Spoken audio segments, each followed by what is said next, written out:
नमस्ते बच्चों, साईं राम। मैं आपकी हिंदी टीचर हूँ। इस साल मैं आपको हिंदी विषय पढ़ाऊँगी। हिंदी हमारी राष्ट्रभाषा है और हम में से अधिकतर लोगों को यह अच्छी तरह से बोलनी आती है। लिखना हम सीख रहे हैं। आप लोगों ने पहली कक्षा अर्थात फर्स्ट स्टैंडर्ड में अ आ क ख बेसिक हिंदी सीखी होगी। स्वर, व्यंजन, मात्राएं, इसी को हम पहले दोहराएंगे दूसरी कक्षा में, और उसके बाद हम दूसरी कक्षा का जो पाठ है वो शुरू करेंगे।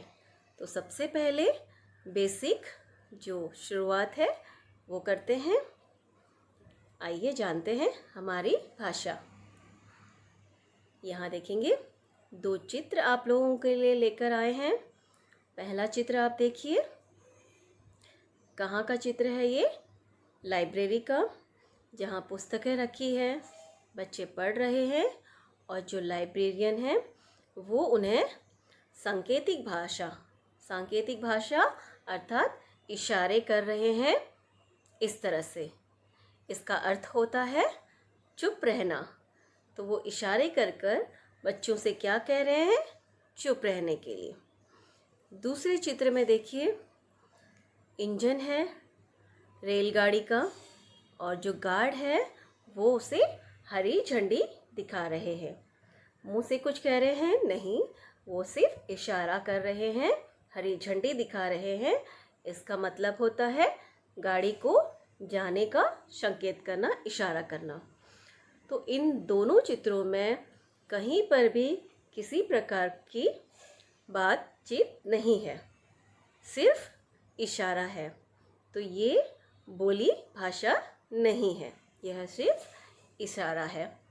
आगे देखेंगे, भाषा के 2 रूप होते हैं।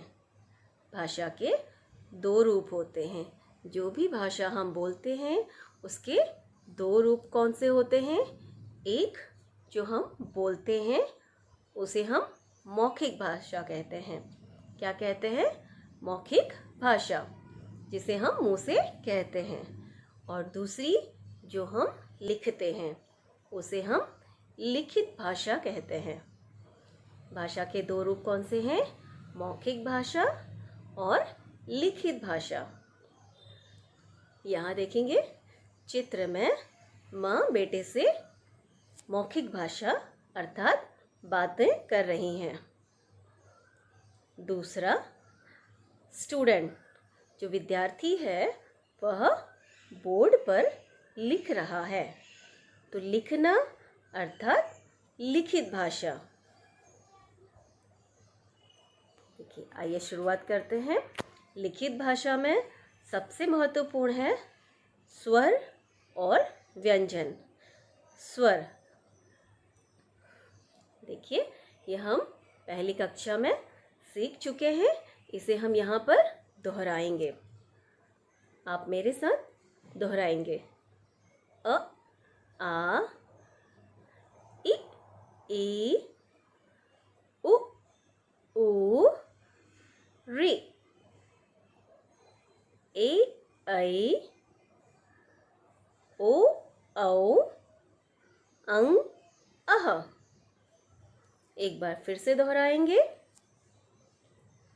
अ आ इ ई उ ऊ ऋ ए ऐ ओ औ अं अह।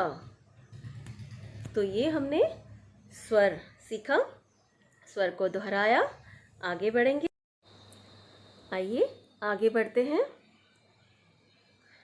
यहाँ देखेंगे अब स्वर की मात्राएं। अ की कोई मात्रा नहीं होती है। आ की मात्रा से शुरुआत करते हैं। जैसा कि हम यहाँ पर आ लिख रहे हैं और आ की मात्रा हम दिखा रहे हैं। आ लिखा है और उसके सामने हमने उसकी मात्रा बताई है। इसी तरह से छोटी ई और उसकी मात्रा इस तरह से। तो स्वर और उसकी मात्राएं अगले स्लाइड में हम देखेंगे। यहाँ पर देखिए अ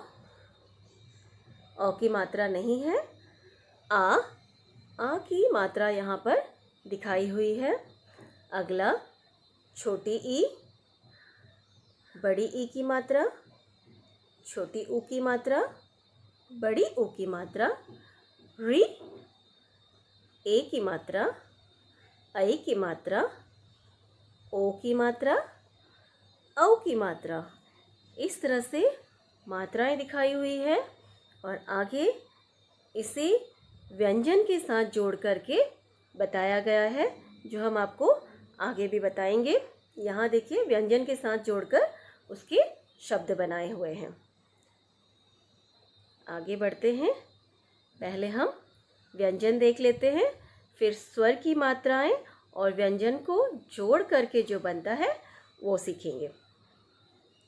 व्यंजन यह भी आपने पहली कक्षा में सीखा हुआ है। एक बार दोहरा लेते हैं। क, ख, ग, घ, अंग, च, छ, ज, झ, य, ट, ठ, ड, ढ, अण, त, थ, द, ध, न, प, फ, ब, भ, म, य, र, ल, व, श, स, ह, हक्ष, त्र, ज्ञ और अंत में श। तो यह हमने बहुत अच्छी तरह से कक्षा 1 में सीखा है। आज हमने इसे दोहरा लिया क्योंकि रिवीजन बहुत ज़रूरी होता है। आप भी आगे के जो लेसन है वो स्टार्ट करने से पहले इसे एक बार और पढ़ लीजिएगा। 12 खड़ी। यहाँ देखेंगे 12 खड़ी किस तरह से लिखी जाती है। यहाँ देखिए मैंने ऊपर लिखा है व्यंजन प्लस स्वर की मात्रा इज इक्वल टू 12 खड़ी। अर्थात जो व्यंजन क ख ग घ हमने सीखा उसके साथ अ आ स्वर उसकी जो मात्राएं होती हैं उसे हम जोड़ते हैं तो जो बनता है उसे हम क्या कहते हैं 12 खड़ी।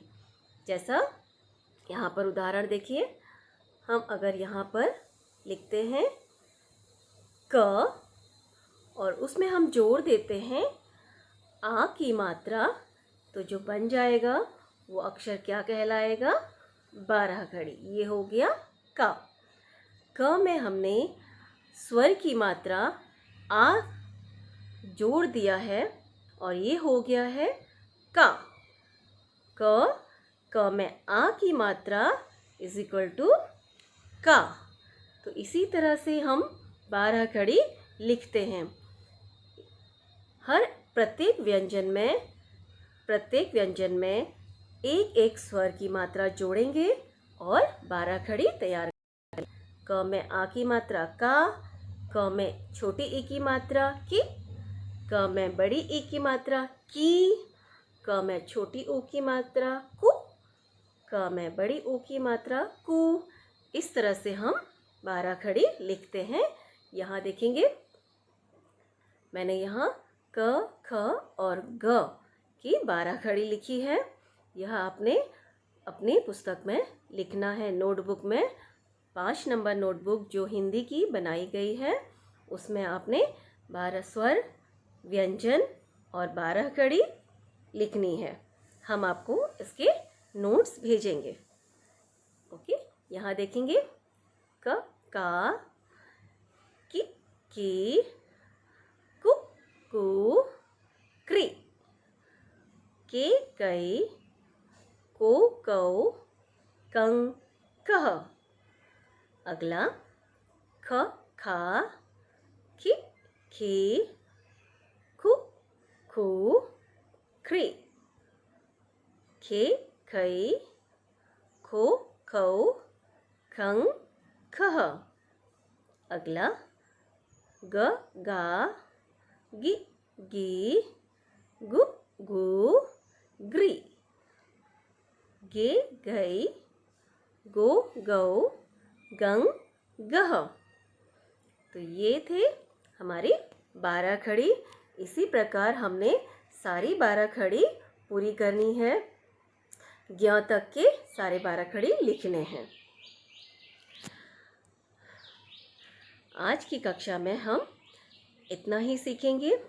अगली कक्षा में हम बिना मात्रा के शब्द और बिना मात्रा के शब्दों से बनने वाले वाक्य सीखेंगे। तब तक के लिए आपने इसका बहुत अच्छे से अभ्यास करना है। अगली कक्षा में ताकि मैं पूछूं तो आपने बहुत जल्दी जल्दी उत्तर देना है। तब तक के लिए नमस्ते, साईं राम।